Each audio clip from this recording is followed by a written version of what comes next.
Hi guys, welcome to my channel and to my no buy year.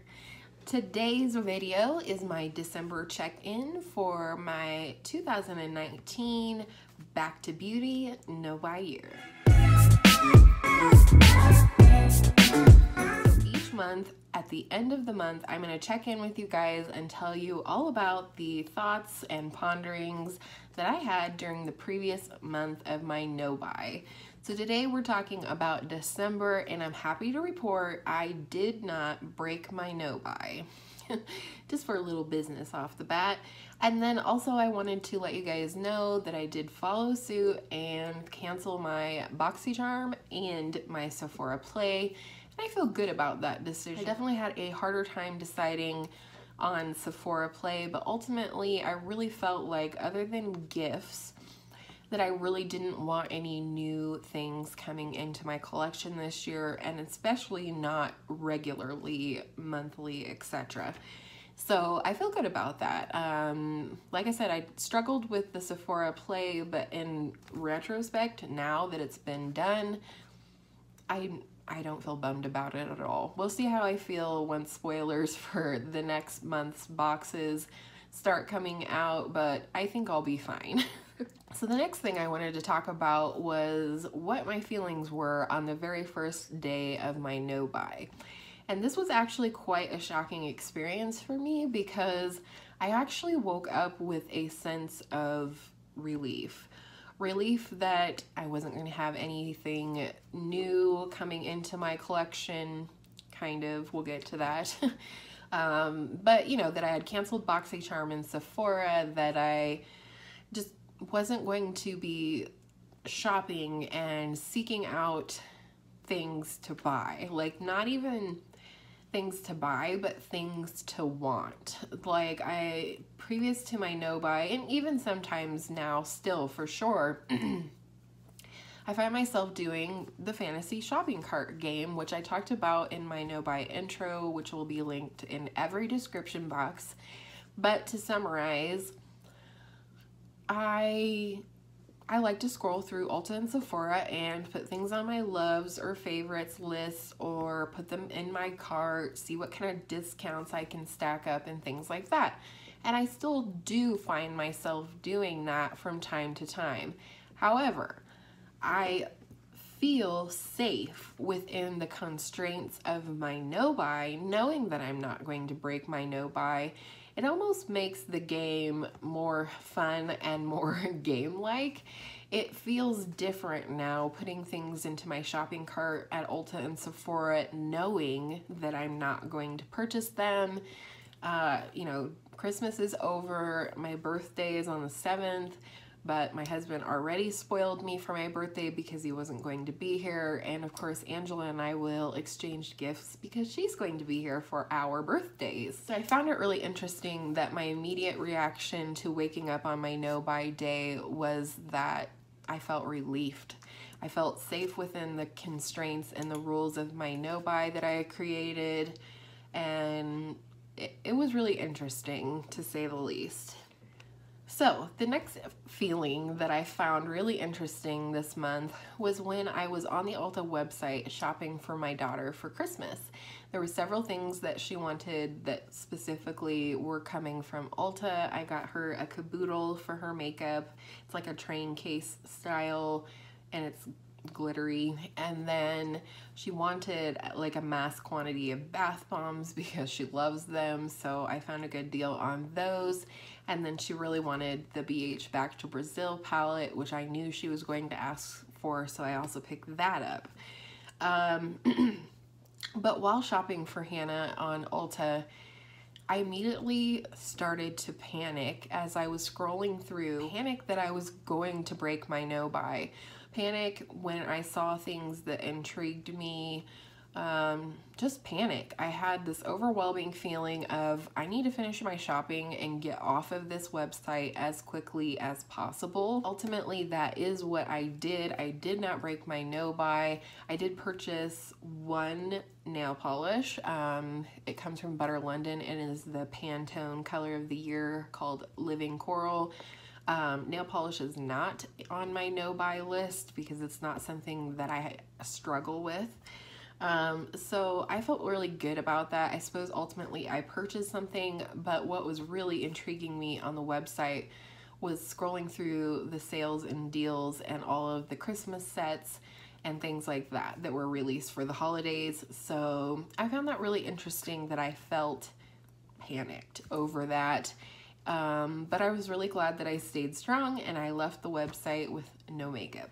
So let's talk about regret. I'm not a person that generally has a lot of regret in my life. Over the last week or so, I have been experiencing some regret over having stipulated in my no-buy rules that I cannot use my Ulta or Sephora points unless it's for a sanctioned purchase. The Ulta one is not hard. I would love to save up, you know, if possible, you know, through this replacements only no-buy, you know, skincare, hair care. A lot of that comes from Ulta for me or Sephora. But I want to save my points up at Ulta, basically. I would like to save up the 2,000 points and have the $125 haul to share with you guys after my no-buy year. But I didn't realize how much I was drawn in by the rewards at Sephora. The reason I had put the Sephora points in my no-buy rule is that I wanted to eliminate as many circumstances as possible where I would receive new makeup and or shop for new makeup. Obviously, I will have to possibly replace something at some point, and in order to do that, I will have to shop for it. But what I'm trying to say is on Sephora, with the different perks that you can purchase with your points, I didn't realize how important that was for me. I realized that was a lot of air quotes there, but I didn't realize what a trigger those little mini lipsticks and perfumes and what have you would be for me. And I have been experiencing some regrets in regard to that. You know, spoiler alert, hubby took me to Sephora for my very first time for my birthday before he left to go back and work out of state, and, you know, purchased me way too much for my birthday. But he's like, oh, you have this many points. Are you going to get anything with it? And I said, no, I can't. You know, that's within my no-buy guidelines. And he said, that's stupid. And in retrospect, I don't know. I don't know if it was stupid or not, but I am experiencing regret over having that as a part of my no-buy rules. I have not broken that rule whatsoever. But, you know, when I do my fantasy shopping cart game, I do sometimes look at the promotional things as well as what's in the points section. I think we all do that if we shop at Sephora.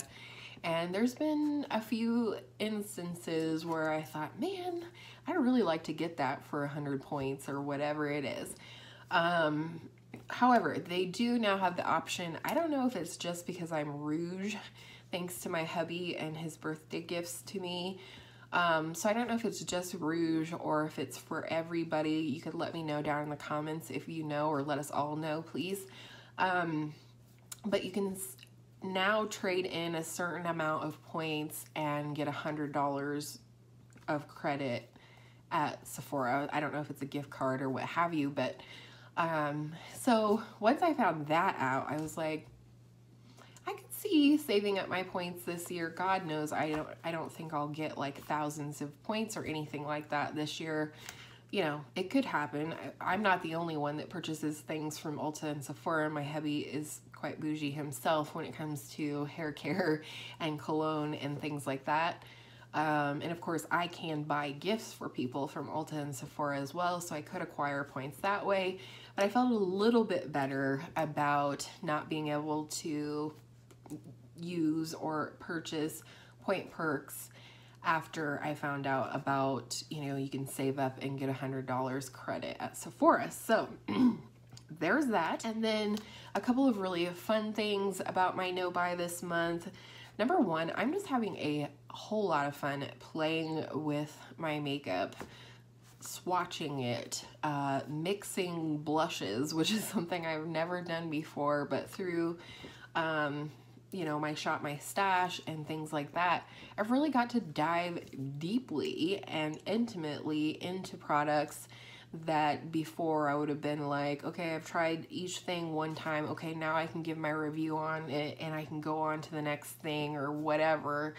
Now I can really delve deeply into these things because I'm not purchasing things, and just get to know my collection intimately, which is something that was one of the biggest reasons why I wanted to go on a no-buy. Because I have beautiful things and I want to use the beautiful things. And kind of along the same vein, my favorite part about my no-buy this month was starting my Shop My Stash series. I've been having so much fun. It's unbelievably entertaining and rewarding, possibly. I just got done filming my January Shop My Stash. Sorry, I think I'm getting sick. Pray for me. I hope I'm not. But anyways, I just really enjoyed Shop My Stash this month, and I love diving into my makeup. And finally, one or all of you may think that I am crazy on this, but I am going to extend my no-buy at this point. Originally the plan was to go to December 1st of 2019. However, I'm going to extend it to December 31st of 2019, so I will be on a no-buy year until the year 2020, which is scary to say. But here's the reason why.